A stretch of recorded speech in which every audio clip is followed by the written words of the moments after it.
Assalamualaikum.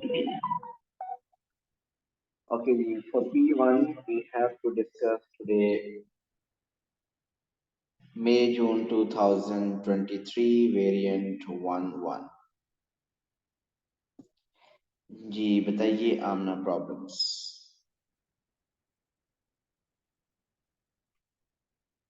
Sir, question number 3.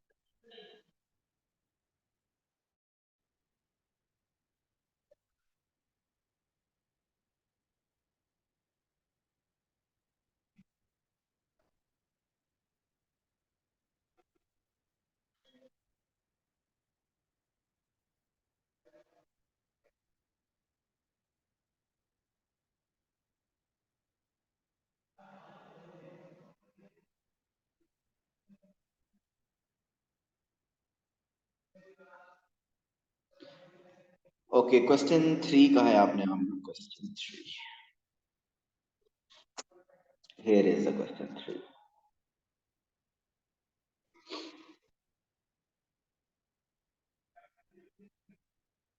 So question 3 is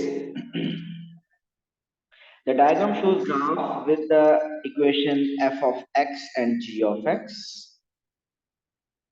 Describe Fourier sequence of two transformation which transforms the graph of y is equal to f of x to g of x. Okay जी, एक बात अगर हम देखें, f of x हमारे पास right side पे बना है, g of x left side पे बना है. सो इसमें इतना पता चल रहा है कि ये ग्राफ, ये जो है, ये वाला, ये ऊपर वाला पोर्शन, ये x axis, this is x axis. So x axis से जो ऊपर वाला ग्राफ है वो अपवर्ड मूव कर रहा है और नीचे वाला ग्राफ डाउनवर्ड मूव कर रहा है. तो ऐसा तभी होता है जब वर्टिकल स्ट्रेच हो, और यहाँ पे वर्टिकल स्ट्रेच हो रहा है. सो कितना वर्टिकल स्ट्रेच हो रहा है वो, क्योंकि ऊपर भी ग्राफ जा रहा है, ऊपर वाला पोर्शन ऊपर जा रहा है, नीचे वाला नीचे जा रहा है. अगर मैं इसको खुद से वर्टिकली स्ट्रेच करूं, मुझे लग रहा है कि स्केल फैक्टर डबल है. तो आप ये देखें कि आपकी एक्स एक्सिस इनवेरिएंट लाइन है. सो वो पॉइंट जो एक्स एक्सिस से ऊपर हैं, अगर उनका स्ट्रेच फैक्टर डबल करना हो तो उनका एक्स एक्सिस से डिस्टेंस डबल हो जाएगा. मीन ये जो पॉइंट है, इसका एक्स एक्सिस से डिस्टेंस 3 है, तो ये डबल हो जाएगा, यहाँ आना चाहिए, आ जाएगा. तो ये पॉइंट इधर आ जाएगा, ये वाला पॉइंट इधर, और नीचे वाले पॉइंट, ये नीचे वाले पॉइंट, अगर ये जो पॉइंट है ये नीचे की तरफ स्ट्रेच होके यहाँ आ जाएगा, ये पॉइंट डबल स्ट्रेच होके इधर आ जाएगा. सो अगर मैं इन पॉइंट्स को लेबल करूं तो this point here, this point here. अब मैं इन तीनों को अगर ज्वाइन करूं, चारों को,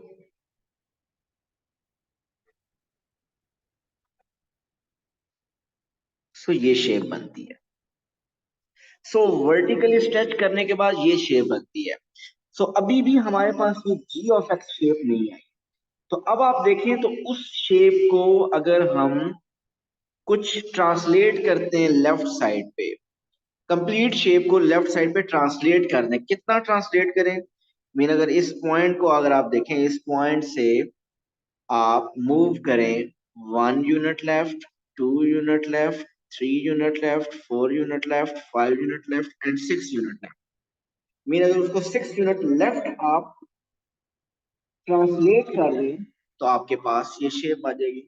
तो F of X on to G of X क्या हो रहा है?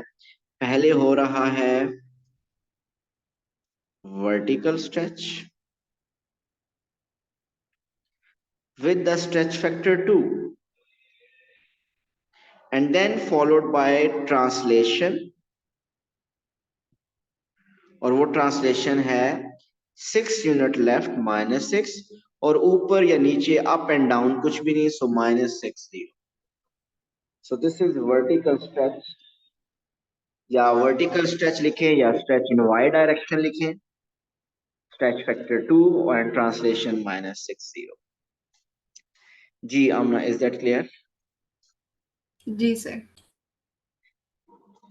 ओके जी, next.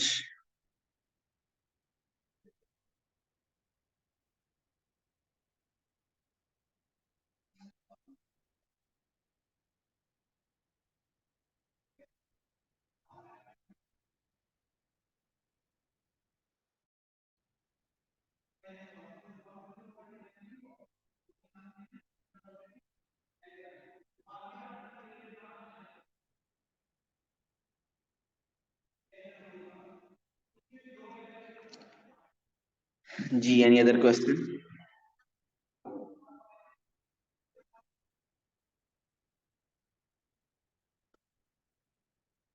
Hello. Question number 10. Question 10. जी इजलाल ताहा, क्वेश्चन 10 से पहले आपका कोई क्वेश्चन है जो आपने अटेम्प्ट किया है और नहीं हुआ? सर क्वेश्चन 9C बट वो हो गया है, but I just have a question, why do we not take the negative value? Okay, 9C, 9 का तो सही नहीं है। ये कौन सा पेपर है, कौन सा पेपर है?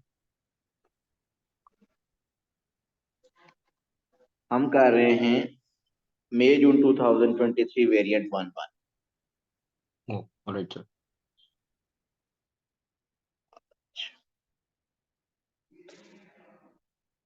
सो आमना क्वेश्चन 10 आपने शायद कहा है। जी सर, उसका पहला पार्ट सिर्फ, दूसरा वाला हो जाएगा। Okay.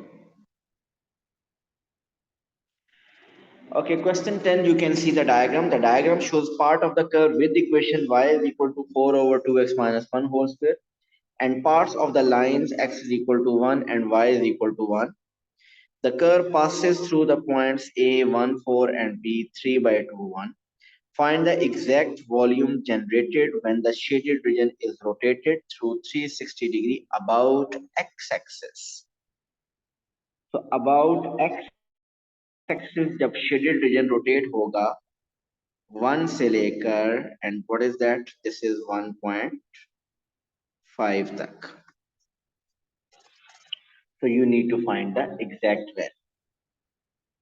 So the formula is volume is equal to pi limits 1 to 1.5 limits x1 to x2 y square होता है, याद रखिए। और y क्या है? 4 over 2x minus 1 whole square. तो y वो है तो y square क्या होगा? 4 square means 16 over 2x minus 1 whole square, square is whole power 4 dx.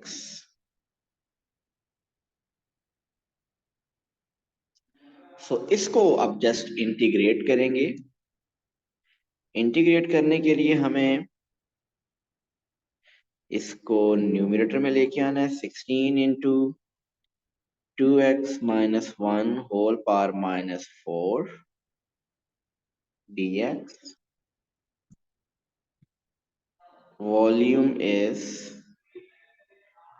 integration 16 as it is 2x minus 1 whole power minus 4 plus 1 is minus 3 over minus 3. Inner की differentiation 2 divide होगी और limits 1 to 1.5.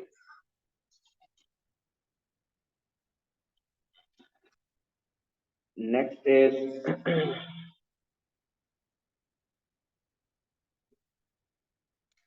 volume is equal to pi, ये बनेगा 16 over 6, ये cancel होके -8 by 3 2x minus 1 whole power 3 limits 1 to 1.5.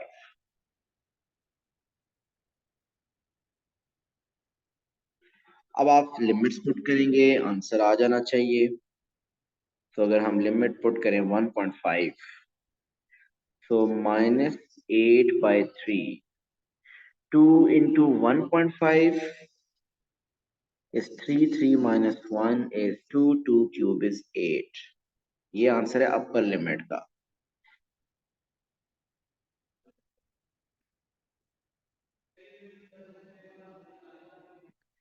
Calculation एक दफा check कर लें कि मैं भी देख लेता हूँ। 1.5 पुट करने से 1.5 is 3 by 2, 3 minus 1 is 2, 2 cube is 8.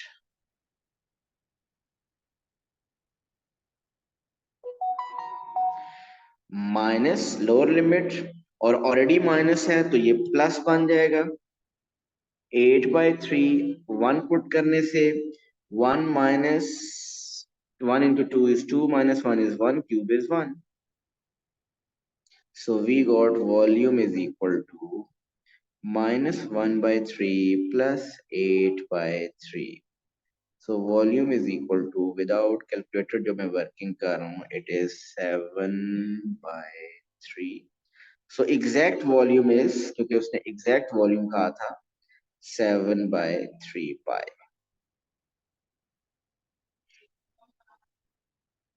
Ji Amna clear है ये? जी सर। ओके जी, नेक्स्ट क्वेश्चन।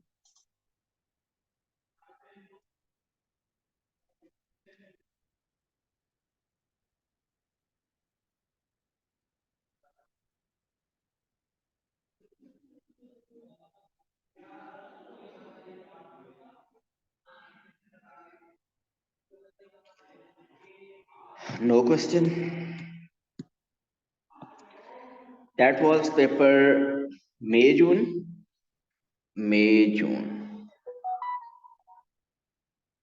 2023। अब आप पेपर करेंगे 9709 वेरिएंट। आज हमने किया है 1-1 और कल आप अटेम्प्ट करेंगे वेरिएंट 1-2।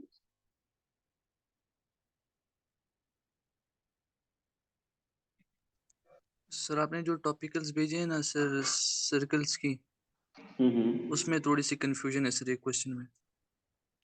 ओके, मैं शेयर करता हूँ। किस क्वेश्चन में? एक मिनट सर, क्वेश्चन बताता हूँ।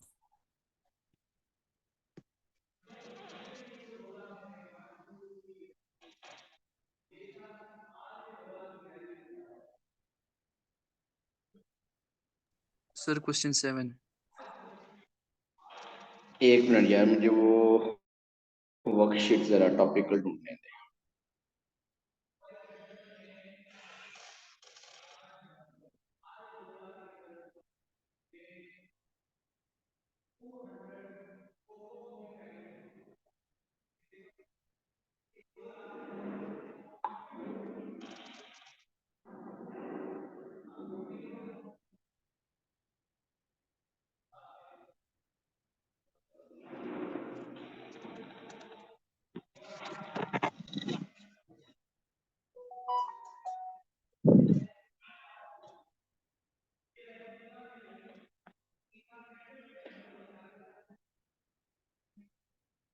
ये क्वेश्चन 6 आपने कहा है?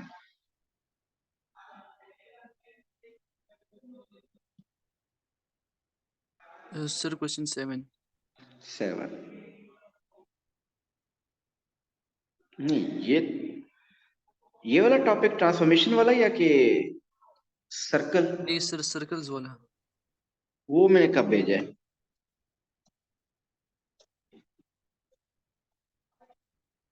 सर मैं भेज दूं क्वेश्चन आपको?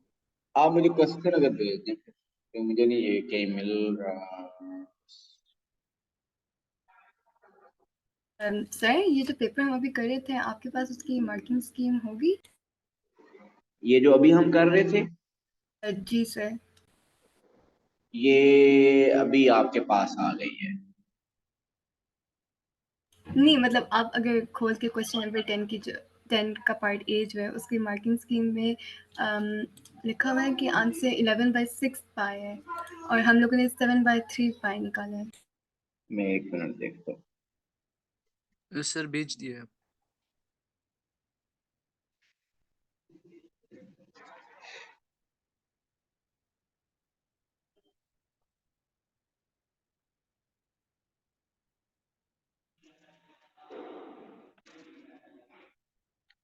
हो yes yes yes yes yes yes yes, बिल्कुल ठीक है।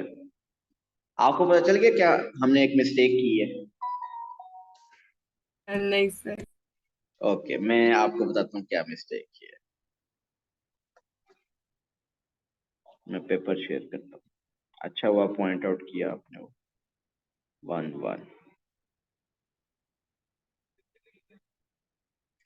आपको ये बात पता है कि जब आप इंटीग्रेट करते हैं तो you get the area between the curve and x axis. इसी जी तरह सर। इसी तरह जब आप, इधर गया, ये तो पेपर ही कोई और है, नहीं वही है 10। तो इसी तरीके से ये जो जब मैंने इंटीग्रेट किया ना इसको 1 से लेकर 1.5 तक, जब मैंने 1 से 1.5 तक इसका वॉल्यूम का फॉर्मूला अप्लाई किया, तो उसने between x axis and curve सारा वॉल्यूम दे दिया।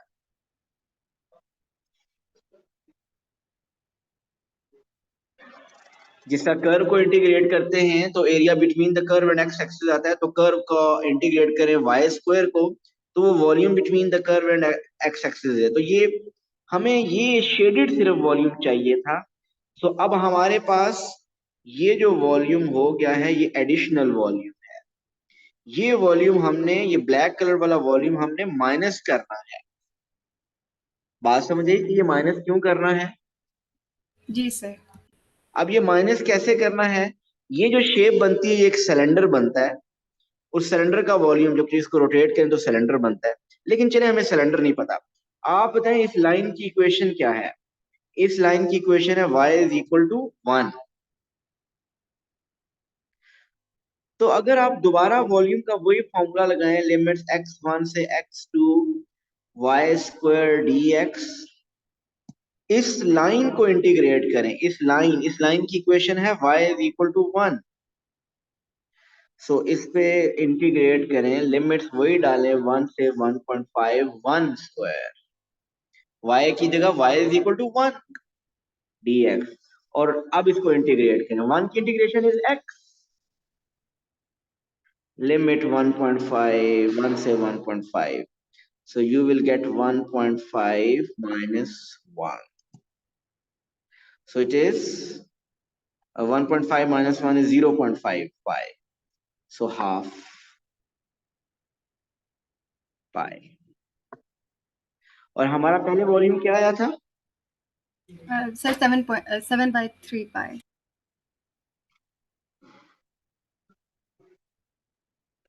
-1/2 pi,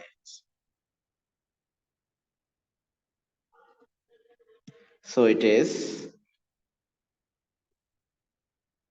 11/6 pi। यही आंसर। जी सर। सर मैंने पूछना था, अगर ये जो आपने दूसरा स्टेप लिखा है v इक्वल्स टू पाई 1.5 मतलब 1 स्क्वायर dx लिख के, तो हम सिर्फ यहाँ पे छोड़ सकते हैं, बाकी कैलकुलेटर पे लिख के डायरेक्ट आंसर नीचे लिखते हैं, तो मार्क्स तो नहीं काटेगा मतलब इन्विजिलेटर? मतलब आप ये कह रहे हैं कि इसको इंटीग्रेट ना करें और डायरेक्ट आप ये लिख दें। नहीं सर, अगर ये जो आपने सर्कल किया सिर्फ ये लिखें उसके बाद डायरेक्ट आंसर लिखते हैं, तो वो काटेगा तो नहीं? मतलब इंटीग्रेट आप कर लें, लिमिट्स आप कह रहे हैं कि कैलकुलेटर से कर लें, जी जी। इसके बाद ये स्टेप,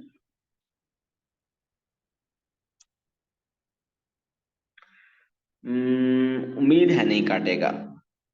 लेकिन अगर आप कैलकुलेटर से करना चाहते हैं, बाकी आप वो स्टेप लिमिट पुट कर दें और लिमिट पुट करके शो कर दें और स्टेप यही आप कैलकुलेटर में पुट करके आंसर लिख दें, वो भी ठीक है। लेकिन ठीक है, आपका चलेगा।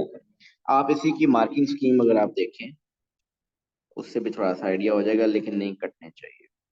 मैं एक मिनट दिखाता हूँ marking scheme.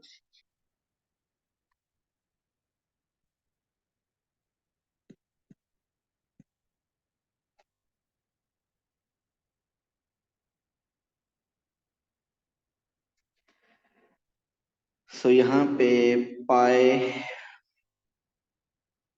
1 square half limit 1 to 1.5 जी मिल जाएंगे। ऊपर भी चेक कर लेते हैं, लिमिट्स 1.5 और 5, ये आपने जब इंटीग्रेट कर लिया ये आ गया, और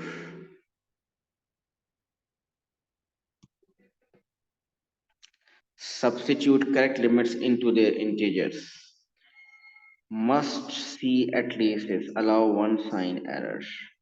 जी लिमिट्स बेहतर है पुट कर दिया करें, पुट करने वाला स्टेप शो कर दिया करें, इससे तो ये पता चल रहा है।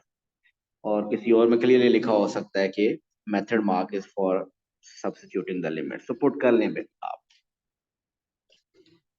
Okay sir. इजलाल आपने क्वेश्चन भेज दिया है? यस, भेज दिया है।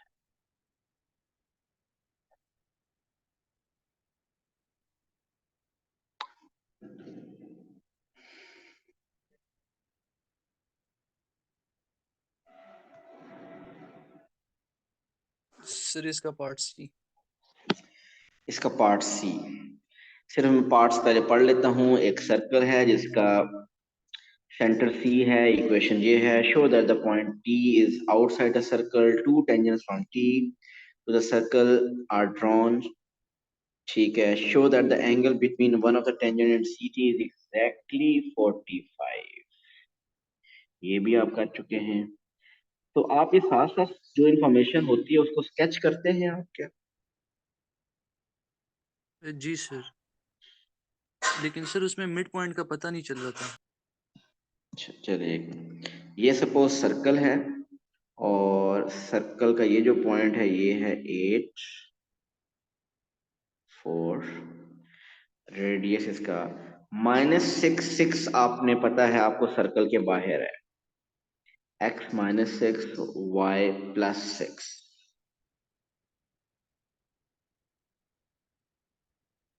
सपोज यहाँ पे t है। t से जो 2 टेंजेंट बन रहे हैं, अच्छा एक टेंजेंट ये बन रहा है इस तरफ,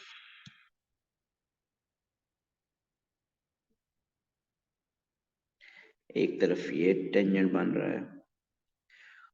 और आपने प्रीवियस पार्ट में प्रूव किया कि the two tangents touch the circle at A and B, और सी टी, सी क्या था? सेंटर। अच्छा, सी था सेंटर, ये सी था। Show that the angle between one of the tangent and C T, tangent and C T. अगर मैं सी और टी को ज्वाइन करूं और टेंजेंट, इसके दरमियान ये जो एंगल है, दिस एंगल इज 45। सो अगर इस तरफ 45 है तो उधर भी एंगल क्या होगा? वो भी 45 होगा। तो इसका मतलब ये एंगल 90 बन गया। ऐसा ही है। जी सर। चलो फिर मैं ऐसा करता हूँ ना, तो ये एक 90 है, लग नहीं रहा मेरी डायग्राम के मुताबिक, लेकिन आपको पता है कि ये 90 है।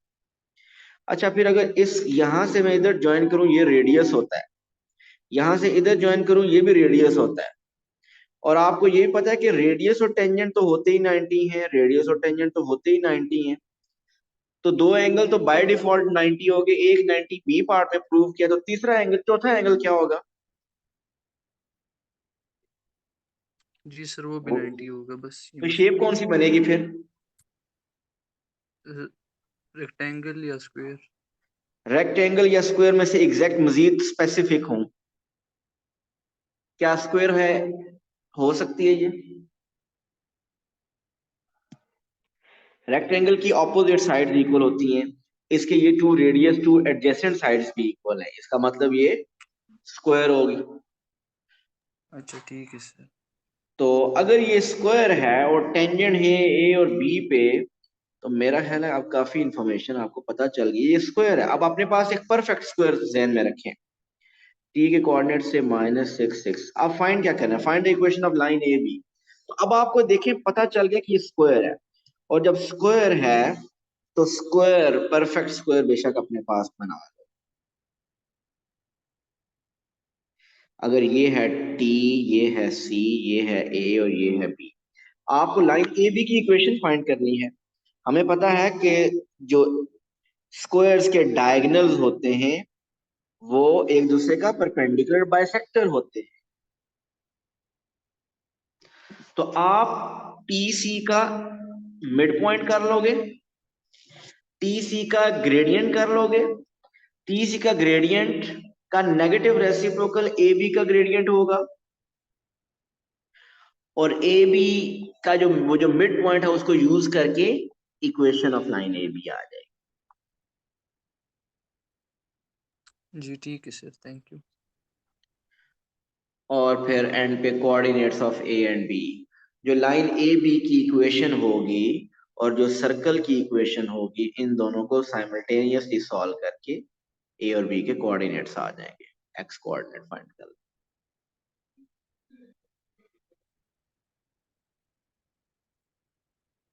Done.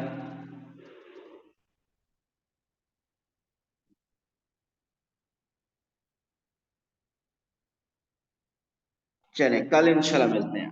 Thank you so much. अल्लाह हाफ़िज़।